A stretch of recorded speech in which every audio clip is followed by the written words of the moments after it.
It's the Rob Carson Show. Are you ready to be pod-smacked? Now, here's Rob Carson. This is episode 96, and it's a red-hot one, folks. We got a lot of stuff to get to. Welcome to the show. I hope you had a great weekend. I'm recording this on Monday, the 22nd of May, 2017. I want to thank redmaryland.com for being kind enough to share the podcast on their website, redmaryland.com. They also have an iTunes account for their podcasts, and they share my podcast as well. So thank you, guys. You are the absolute best. Also want to thank our sponsor, which is Grass Monsters KC at grassmonsterskc.com, 5520 Raytown Road. They sell American-made mowers. I'm getting calls from people about the Dixie Chopper model line, I should say, of mowers, including the Silver Eagle, the Z2, the Excalibur, the Classic. I have a Silver Eagle in my garage. It's spectacular. It is a commercial mower. You don't need a commercial mower. That's okay. The Z2 will take care of you. Also, Hustler mowers made in Kansas. These are absolutely amazing. Like the Fast Track, 4-year, 400-hour warranty on this thing. The Raptor SDX, 3-year, 300-hour warranty on this. The Raptor Limited, 3-year, no-hour limit. These are American-made. They're absolutely awesome. You can go to 5520 Raytown Road in Raytown, Mo, in the Kansas City area, or just check out Raptor and Silver Eagle online if you're in the Maryland area and you want a great mower. You got to check out these models. They're spectacular. GrassMonstersKC.com.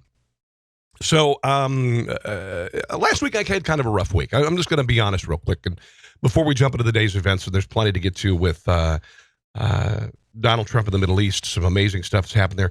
Democrats are in complete panic over the murder of Seth Rich. Anthony Weiner in court today. Ooh, it's going to be ugly. Media coverage of the Trump's first 100 days set a new standard for negativity. We've got some other political stuff, and I'm going to do a couple podcasts today. This is 96. We'll probably do 97 today, which will be a little bit less political, but there's so much to get to. So much to get to. But last week I kind of had a rough week. When you are an entrepreneur and you're starting something new, you have highs and lows, and I left terrestrial radio, not of my own accord, in November, all right? So I've been out of full-time work technically since November, and it's been very difficult at times, but I think the strength that you've given me through telling me you listen to the show and you download the show has meant so much, and I have 90%, 99% more positive days than I have negatives. Last week I had some negatives. And I know that things are going to turn around. I know that the show is growing. And after meeting a bunch of people this weekend, I met a ton of people this weekend who really boosted me. Jeff King with Edward Jones. He is a 6-year Marine veteran suffering from PTSD. You got to meet him this weekend. And hopefully we're going to be able to help him out. Went to a really cool event. It's called it was for Armed Forces Day at Outlaw Cigar Company in Overland Park, and met a lot of veterans. Saw several World War II veterans there. Saw a bunch of people who listened to the show there, and you buoyed me this weekend when I needed it, and I thank you for that. Saw some unbelievable music this weekend. Heard and met a young guy. His name is Taylor Smith. All right, Taylor Smith. He is the reincarnation of Jimi Hendrix. He's unbelievable. I saw him at Briarfest. It was a music festival, and unfortunately the weather was not good. It was not as well attended as I would have liked to have seen it. However, you remember this name, Taylor Smith. Taylor Smith. Unbelievable. In fact, I even think I have a little bit of audio from Taylor Smith. Okay, here's a little bit of audio from Taylor Smith. Okay, from the weekend. Smith band. Here we are. Let's see if I can get it here. Hold on, here it is.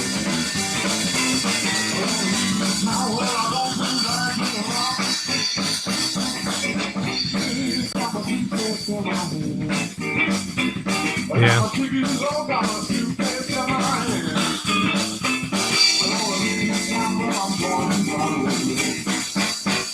Oh, here we go.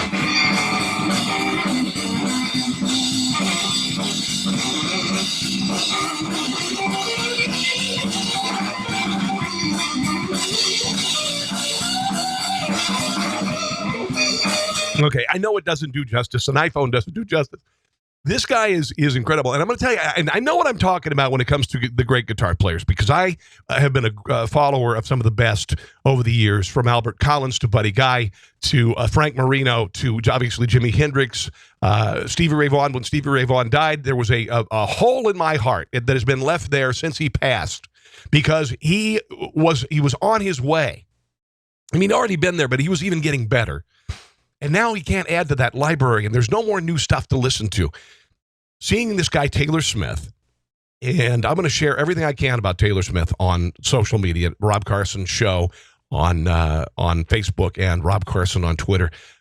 This is a 21-year-old guy, originally from North Carolina, came to KC from L.A. You just won't believe it. It'll give goosebumps up and down your spine. I'm trying to get my buddy Stretch at Grinders. It's a really great restaurant, concert venue in Kansas City. This guy's been on Diners, Drive-Ins, and Dives and Guys grocery games. He's a freaking genius guy, restaurateur and artist. I'm trying to get him to see if I can get Taylor to go down and play with Buddy Guy when he's in Kansas City. Taylor said that it would be a dream come true for him. But this guy is Taylor Smith. Don't forget the name, because you are gonna hear about this guy. He's ridiculous. He is absolutely ridiculous. I did tell him he needs to work a little bit on his social media presence, because it ain't there. It ain't there. All right, let's get to the day's events. Did you see the King's welcome to Donald Trump in Saudi Arabia? I mean, they treated him like a king. He came there. He delivered a terrific speech on Saturday, an inspiring speech, very presidential. He's getting rave reviews from a lot of people in the country. Even the president of Egypt had some really, really positive things to say. And I think that, like I said, I think if there's anybody who can do the art of the deal, and I mean this in all sincerity, I'm not meaning to be cliche, but you're looking at the Israel-Palestinian issues over there. And by the way, Iran, they're out the loop. All right, Iran is out of the loop. Donald Trump, I think, there's a real possibility he could bring the Mideast together.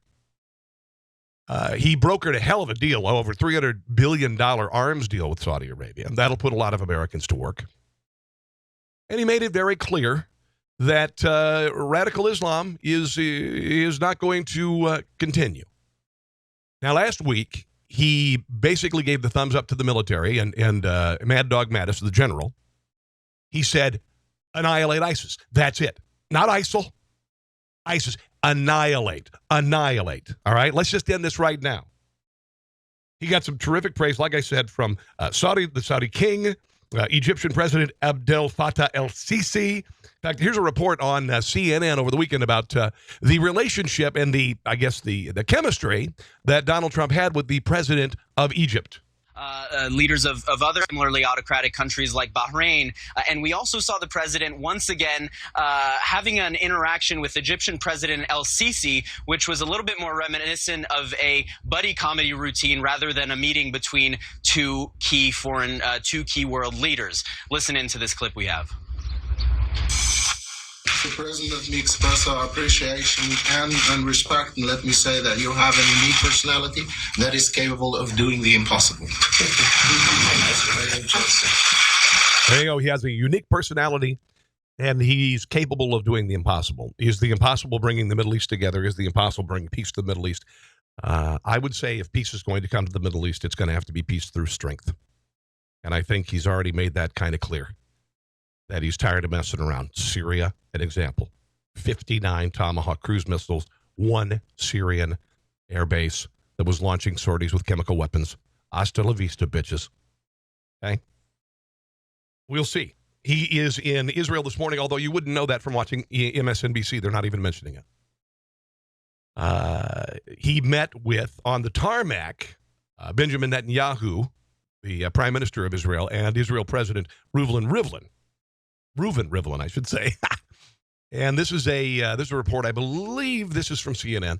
An Israeli official told the AFP on condition of anonymity that ministers were responding to the Trump request to present him with confidence-building measures ahead of his talks with Palestinian President Mahmoud Abbas. In a statement, Trump's administration welcomed the move, saying he has been encouraging both sides to take steps that improve the environment for peacemaking. You have a great opportunity, Trump told Rivlin. There's a great feeling for peace throughout the Middle East. I think people have just had enough. They've had enough of the bloodshed and the killing. Well, the Palestinians just need to come to the table and start doing something about it then. Like I said, I think we've got a commander-in-chief who means business with regard to the Middle East. And the great thing is that he's a friend of Israel. And I know they're feeling the love more than anybody. But I thought the first visit to Saudi Arabia was pretty epic. He arrived in Riyadh, Saudi Arabia, on Air Force One, flying direct. And then it began a 48-hour love fest with leaders of the Arab nation. Second leg of the 9-day excursion. It's going to put a spotlight on the vaunted efforts to bring peace between Israelis and Palestinians. We'll see. Like I said, the Palestinians got to stop the hate talk and the bull crap. I've never been to Israel, but I know that between Israel and the West Bank, there are billboards put up by Palestinians and some of the affiliated terror organizations that work with them that celebrate the death of Israeli soldiers, the kidnapping of Israeli citizens. They're vicious, they're vile, and they're awful. And that whole mindset has to go by. The whole eliminate, wipe Israel from the map has got to stop. It's got to stop. Because you got a president here who'll kick your ass. All right? Annihilate ISIS.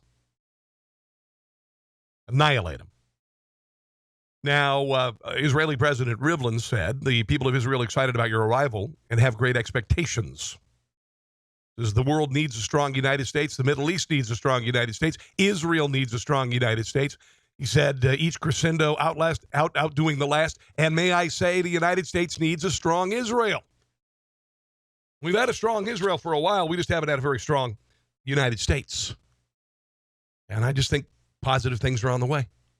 We will see. Can he do it? Can he broker the deal?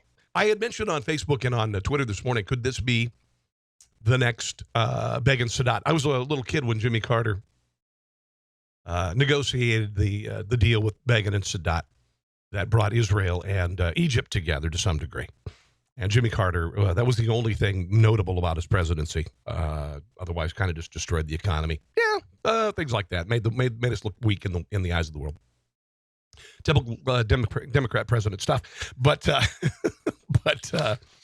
this is I don't know. We'll see. We'll see. There was a study presented on Friday, a Harvard study that has documented the mainstream media's blatant anti-Trump bias and found that the president dominated news coverage in his first 100 days. It was almost entirely negative. 93% of CNN and NBC's Trump coverage, very critical of the new president. Now, I'll get into a little bit on the study here and how sickening this is. This is worse than Pravda. To some degree, it's worse than North Korean media. And I'll tell you why. Because during the years of the Barack Obama administration, there was a slavish adoration of the president by the media to the tune of covering up things like Benghazi or avoiding or ignoring. The same way with the FBI investigation and shutdown of conservative 501c3s before an election, using the IRS as a weapon to silence free speech. Okay, we have a First Amendment in the country, which is the most marvelous piece of legislation I believe in the history of mankind. I really do. Right up there with the Magna Carta. In fact, I'd even say better, because it allows you to say what you want to say. There are a few things you can't. You can't do threatening speech, but you can offend people. I mean, there have been centuries and hundreds and thousands of countries and leaders that have punished people for free speech. And our press is unhindered by it. They can be the check and balance on government. It's a marvelous thing, but they're not doing it. They only want to be the check on Democrats, and they only want to tear down Republicans. And that is the case with Donald Trump, but it's unprecedented right now. There is an active movement in newsrooms around the country to take this president down. It is active. There is a celebratory mood in newsrooms when an allegation is made. A couple big allegations and 2 stories last week, I believe, in the New York Times and the Wall Street Journal. I'll share some details on that. But this is freaking sickening. This is worse than Pravda during the Soviet Union. This is worse for the reason that our press is unhindered. They don't need to be a mouthpiece, but they choose to be a mouthpiece, and they are choosing to be part of essentially a coup to bring down a president. And I'll explain how flimsy the stories are in just a moment. Back to the Harvard study. The tone of the coverage, first 100 days of Donald Trump's presidency, 80% negative. Found that President Barack Obama's received only 41% negative coverage in his first 100 days. George W. Bush, 57% negative. Bill Clinton, 60% negative. All right. Quote from the study, in no week did Trump coverage drop below 70% negative, reached 90% at its peak. This was during the House of Representatives' attempt to pass a health care bill. So not only are they acting as a tool to bring down a presidency, but also their negative press coverage increases when Donald Trump goes against their agenda. So the peak negativity was during the attempt to repeal Obamacare. Think about the positive coverage that Barack Obama got when he was passing the damn thing against the will of the American people. The Washington Post and New York Times covered Trump negatively 83 and 87% of the time, respectively. Not really respectively. I don't respect either one of them. And overwhelmingly, 93% of NBC and CNN's news reports were negative. The only outlet come close to fairness was Fox News. 52% reports negative. Wall Street Journal, 70% of news were negative.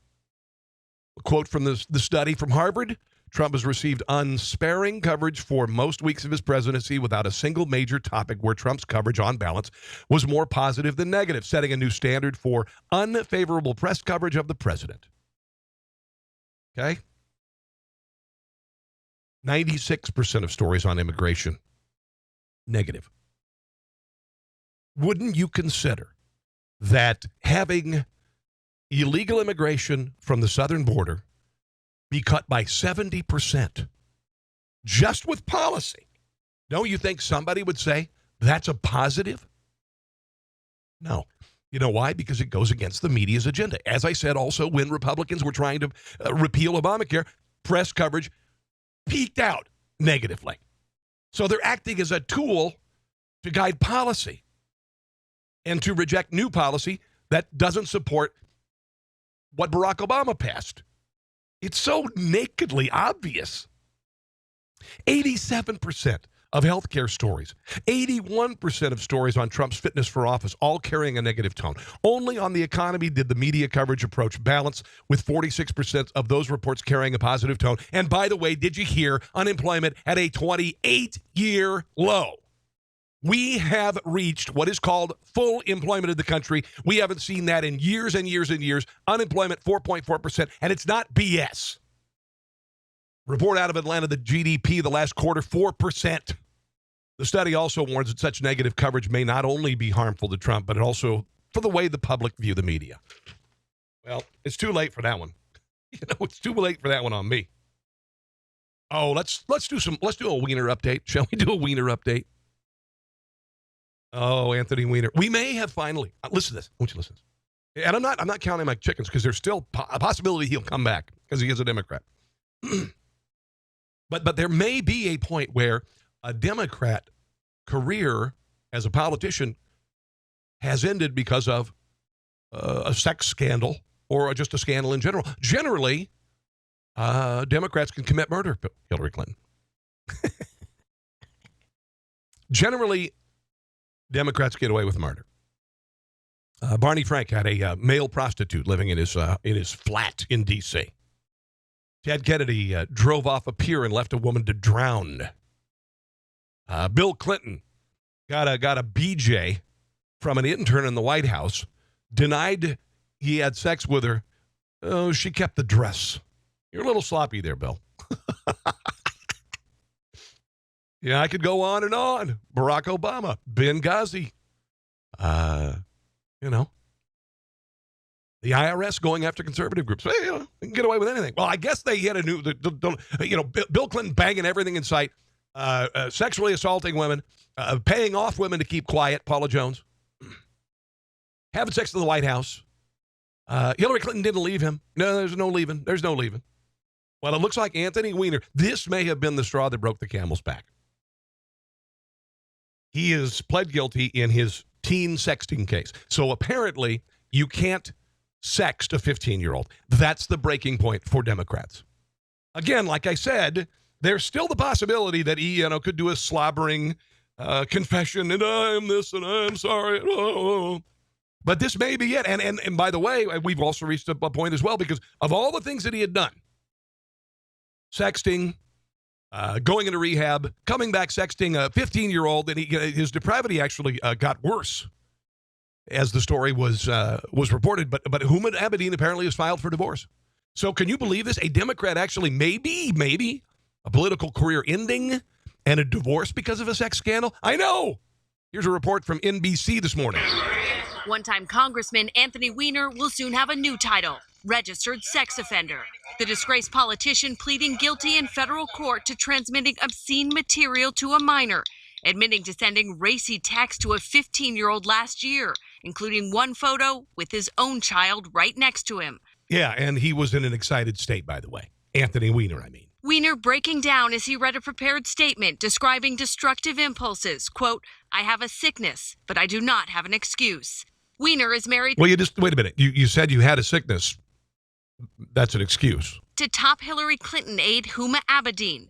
It was the investigation into Weiner that threw the presidential campaign into turmoil when James Comey revealed Clinton emails discovered on Weiner's laptop. I'm here today to again apologize. In 2011, Weiner resigned from Congress in disgrace over his first sexting scandal. Today, I am announcing my resignation from Congress. This is why I'm in the race. In 2013, he ran for mayor of New York until he was caught sexting again. It's like having a nightmare. Their drama captured in a documentary. That's the really funny thing. And I haven't seen the documentary, but they did a documentary and they signed off on it. Are you okay? Today, Abedin officially filed for divorce, seeking full custody of their 5-year-old son. It's still unclear how Weiner's status as a sex offender could impact a custody battle. Well, I don't think it's going to be positive. And he may have to be off probation before he's able to visit his child's school. Jeez. The government seeking between 21 and 27 months in prison. A defendant doesn't plea because they don't want a messy trial. They plea because they think it's better for them, that they'll get less time in jail. Weiner will be sentenced in September. And one more blow in his stunning fall from grace. I don't know if blow is the best word to use there. Serial sexter forced to surrender his smartphone. Dun, dun, dun, dun. He had to surrender his smartphone. Jeez. Oh, man. For some people, that's a punishment worse than jail, I guess. You know. Yeah. That's the latest. Wow. Just remarkable. Just remarkable. You got Rod Blagojevich is in jail in Illinois. I guess his career kind of ended. Jesse Jackson Jr., he's in jail in Illinois. We will see. Two big bombshells last week. The New York Times and Wall Street Journal offered bombshells last week with regard to a couple of instances. Let's see. I've got them both here. It takes a while to digest all of this stuff. Times reports that Trump told the visiting Russians that former FBI Director James Comey was a nut job and that firing him had eased pressure in his ability to conduct foreign policy, though the Times, by the way, takes Trump to mean the legal pressure on the investigation. Now, this was, by the way, both of these reports are based on source documents the outlets cannot authenticate, do not possess, admit are partial, and refuse to share. The Times describes its source as a document summarizing the meaning that was circulated, does not say by whom. Times doesn't have the document. An American official simply read quotations to the Times. Post story, which reports that the probe into potential ties between Russians and the Trump campaign has reached someone close to the president, who cites people familiar with the matter. Does not prove the story is untrue, but the sources are so flimsy There's no way to have confidence in what the Post calls its revelation. Earlier this week, the Post reported that House Majority Leader Kevin McCarthy told a meeting of fellow House Republicans, "I think Putin pays Trump." According to those present, the remark was a joke. The Post source was an audio recording of the conversation, and of course, they didn't actually have possession of it. And they refused to share with the public so that people cannot judge for themselves. All right, so it's bull crap. This, according to Joe Pollack, he writes for Breitbart. The Times and the Post violate the most basic journalistic standards, publishing parts of a document that you do not possess and cannot verify, and timing the release to cause maximum political damage right after the president leaves the country. Again, this puts Pravda to shame. Is not investigative journalism. It is political propaganda. Shame on you. Shame on you for pissing on the First Amendment, you losers. Why don't they teach this in broadcast journalism school? Here's Rachel Maddow last week talking to Lawrence O'Donnell on NBC, and they are looking for anything. This is what it's all about. They're looking for anything to take this man down. They are wishing and they're hoping, and they're so disappointed that Hillary Clinton lost. And I've said this before. They are invested in the scandal fairy coming and visiting the White House. Now, the scandal fairy doesn't exist. Don't tell them. Rachel's kind of young, and she's a little immature. I wouldn't tell Rachel and Lawrence that the scandal fairy really doesn't exist. I know they go to bed every night and, she lays down and what does she put under her pillow? I guess a copy of the New York Times, and she waits for the scandal fairy to arrive so that the next day she can wake up and say that the Trump's presidency is over. But the scandal fairy never comes. Here's the exchange. Yeah, and can you imagine in any other presidential administration, the news breaking that the White House counsel was notified weeks in advance that a national security advisor candidate was under federal investigation, and the White House then went ahead and made the hire. Now, this is about General Flynn, by the way, which was a conversation that he had with a foreign official that was not supposed to be released. All right. So this is one scandal. Then last week, also the two revelations in the Times. I don't want to confuse these. In the Times and the Wall Street Journal. Be a bigger scandal than almost anything we've ever seen in any other presidential administration. Okay. Wow.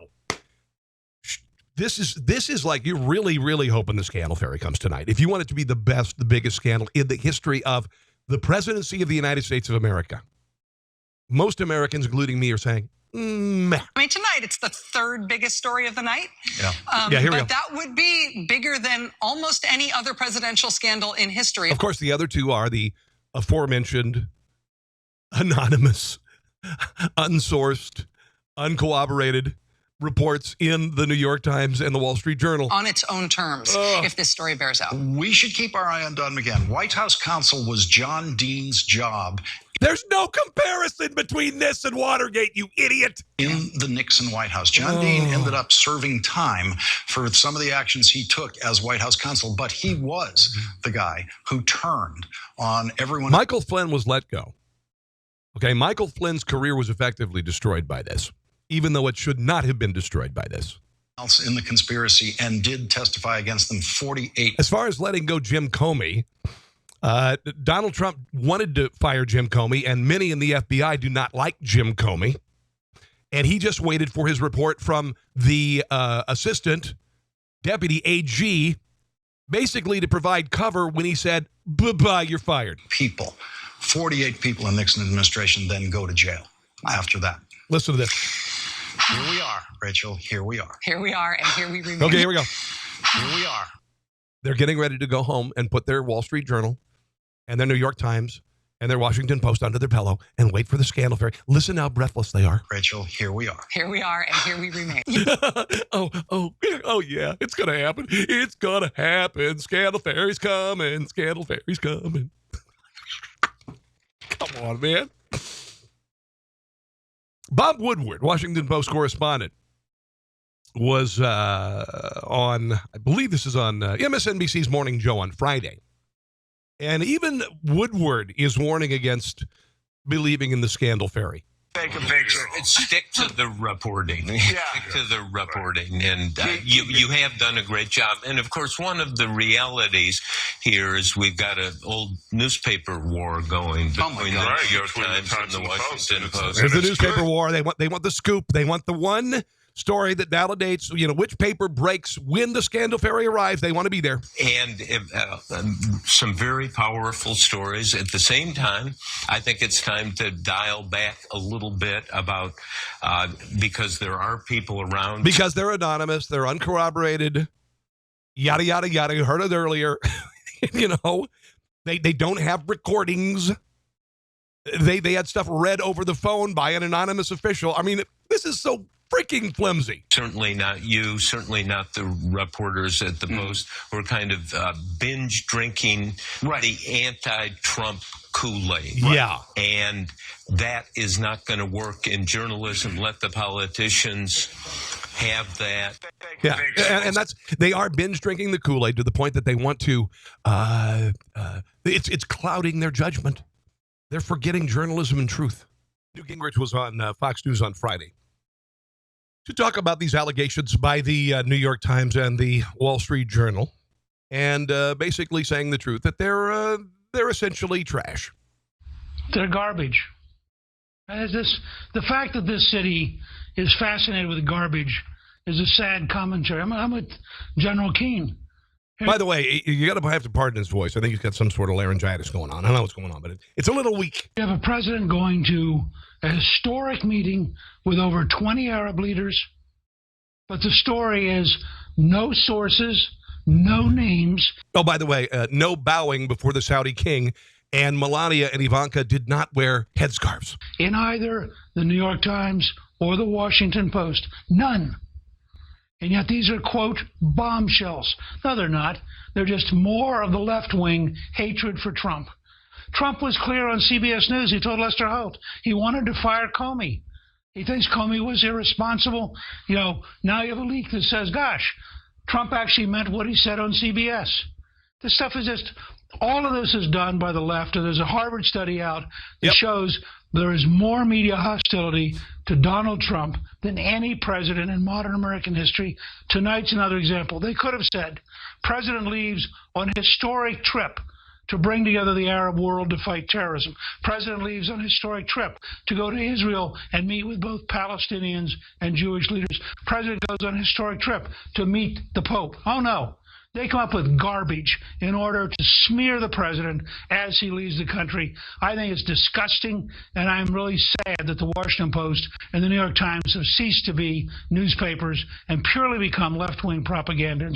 And it's amazing how many defenders of the New York Times there are. I was talking to somebody the other day who was, still had a belief that the New York Times was the gray lady, the original gray lady, the great gray lady who was the original check and balance on corruption in government. And now they're just Pravda kids. Here's a little more on Newt Gingrich talking about Jim Comey's going to testify in front of Congress, by the way, about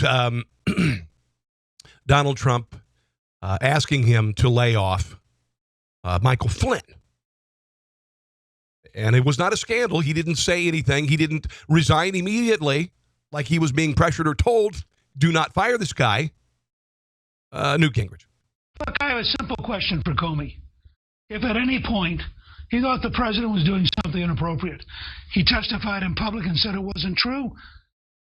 I don't think he told his superiors. So what's the deal? Comey clearly didn't think he was pressured. Yeah, now, Comey didn't say anything. There's only this supposed memo that is being circulated.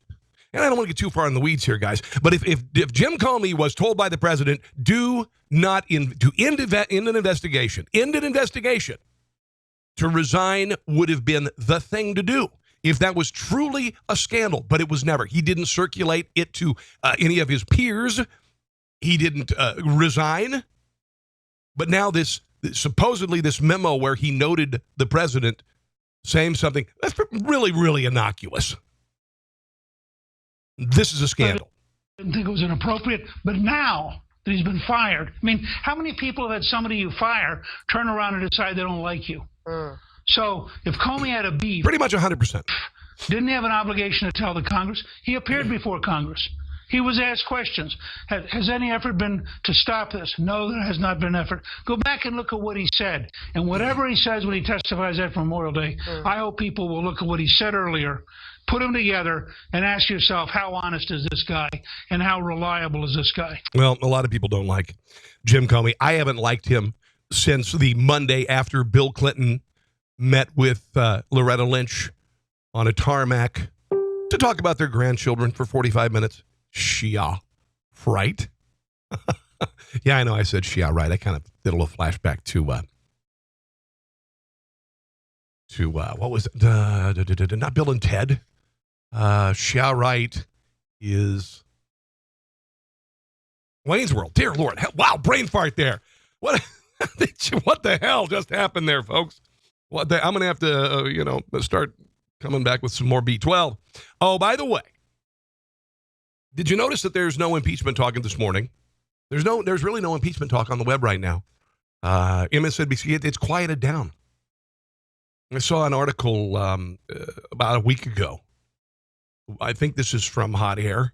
Months before Donald Trump was even nominated for president of the Republican National Convention, the possibility of impeaching President Trump was already being floated in political circles. April 2016 Politico piece, could Trump be impeached shortly after he takes office? Day before the election, researchers with the University of Utah made the legal case for impeaching Trump if he won the election.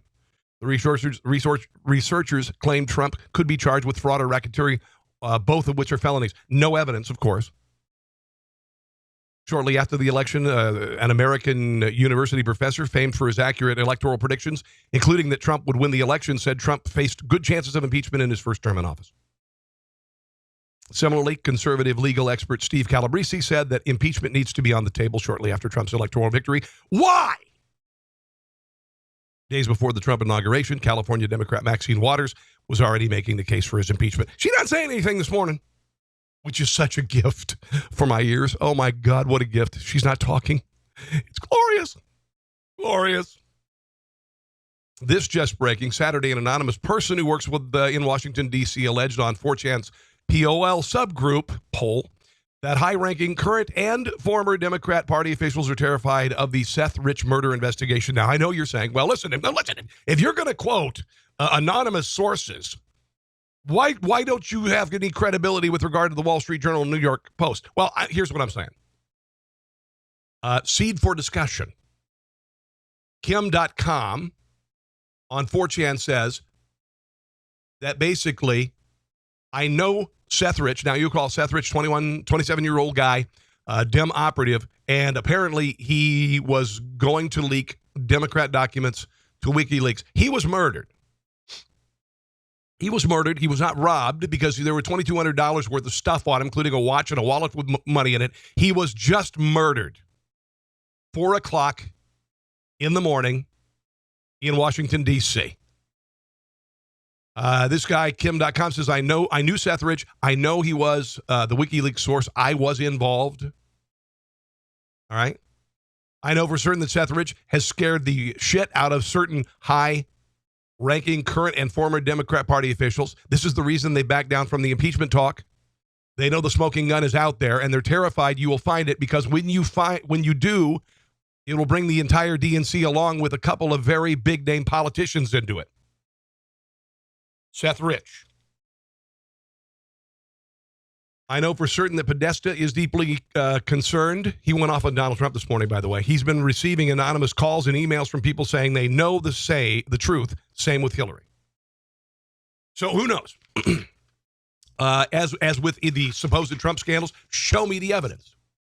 Sean Hannity tweeted this week, in complete panic is set in at the highest levels of the Democrat Party. Any bets when the kitchen sink is dumped on my head.